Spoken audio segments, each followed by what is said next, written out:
আজ পাঁচমিশালি আহারে আমি এঁচোড় দিয়ে ছোলার ডাল করব। তা আগে থেকেই আমি তেলটা গরম করে দিয়েছি। দেখুন তেল দিয়ে মানে বেশ ভালোই গরম হয়ে গেছে তেল।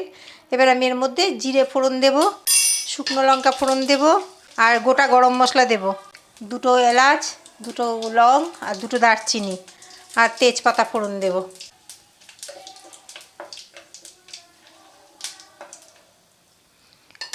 হয়ে গেছে। এবার এঁচোড়টাকে আমি নুন হলুদ দিয়ে একটু সেদ্ধ করে রেখেছি, একটা সিটি মেরে নিয়েছিলাম, বড় বড় করে কেটে নিয়েছি।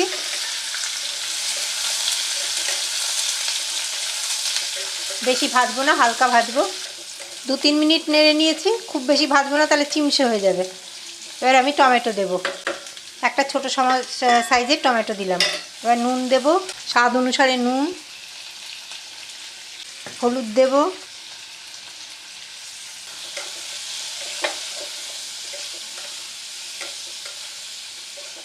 দু 3 মিনিট এরকম মিডিয়াম টু হাই ফ্লেমে নেড়ে যাব। মিডিয়াম আছে আমি 2-3 মিনিট নেড়ে নিয়েছি। দেখুন টমেটোগুলো গলে গেছে, আর পিসগুলো ছোটো ছোটো করে দিয়েছিলাম। টমেটো এরকমই থাকবে। এবার আদা বাটা দেব, হাফ চামচ আদা বাটা দিলাম, জিরের গুঁড়ো দেব, অল্প একটু জিরের গুঁড়ো দেবো, দিয়ে মশলা কষিয়ে নেব। ধনের গুঁড়ো আমি আর দেবো না, হালকা হালকা করে নাড়বো, কারণ একটা সিটি মারা আছে তো, এগুলো এঁচোড়গুলো যেন গলে না যায়। মশলাটা কষিয়ে নিই। মশলা ভালো করে কষিয়ে নিয়েছি, তেল ছেড়ে দিয়েছে, এরকম তেল ছেড়ে গেছে।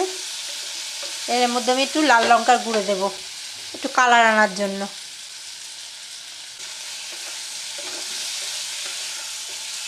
একটু নাড়বো। এবার আমি ডালটা দেব।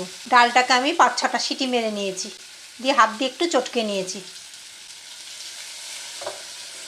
এই দেখো, একটু জল দেব, হাফ গ্লাস মতন জল দিলাম আমি। পরিমাণটা আপনাদের বাড়িতে যেরকম লোক আছে সেরকম অনুযায়ী দেবেন। 2টো কাঁচা লঙ্কা দিলাম। এইবার আমি একটু হিং দেব, সামান্য একটু হিং ছিল আমি দিয়ে দিলাম, হিংটা দেবেন অবশ্যই।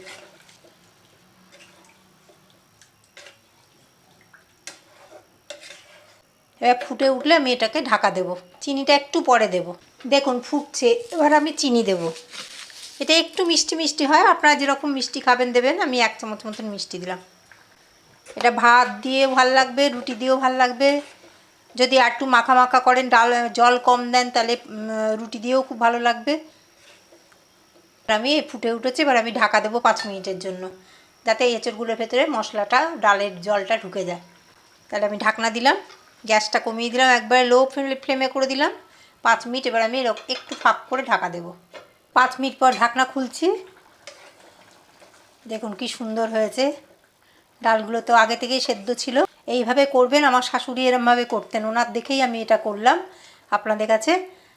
এরপর আমি গরম মশলা দেবো, একটু সামান্য একটু গরম মশলা দিলাম, আর 1 চামচ মতন দেশি ঘি দিচ্ছি। এইভাবে করে খাবেন এবং কমেন্টে আমাকে লিখবেন। আর আমার রেসিপিগুলো যদি ভালো লাগে, আমার চ্যানেলটাকে সাবস্ক্রাইব করবেন, লাইক করবেন, শেয়ার করবেন প্রচুর প্রচুর। আর যারা নতুন আছেন তারা অবশ্যই আমার চ্যানেলটাকে সাবস্ক্রাইব করবেন, বেল আইকনটা টিপে দেবেন, তাহলে আমি যে রেসিপিগুলো দেবো ওগুলো আপনাদের কাছে পৌঁছে যাবে। আবার নতুন ভিডিও নিয়ে অন্য দিন আসবো। আপনারা ভালো থাকবেন, সুস্থ থাকবেন, আমার পাশে থাকবেন। অবশ্যই আপনারা পাশে আছেন বলে আমি তাও এগিয়ে গেছি। আপনারা সব সময় আমার পাশে থাকবেন, আমি তাহলে নতুন নতুন রেসিপি দেওয়ার আগ্রহ পাবো। গ্যাসটা অফ করে দিলাম। অন্য ভিডিও নিয়ে আবার আসবো অন্য দিন। ধন্যবাদ।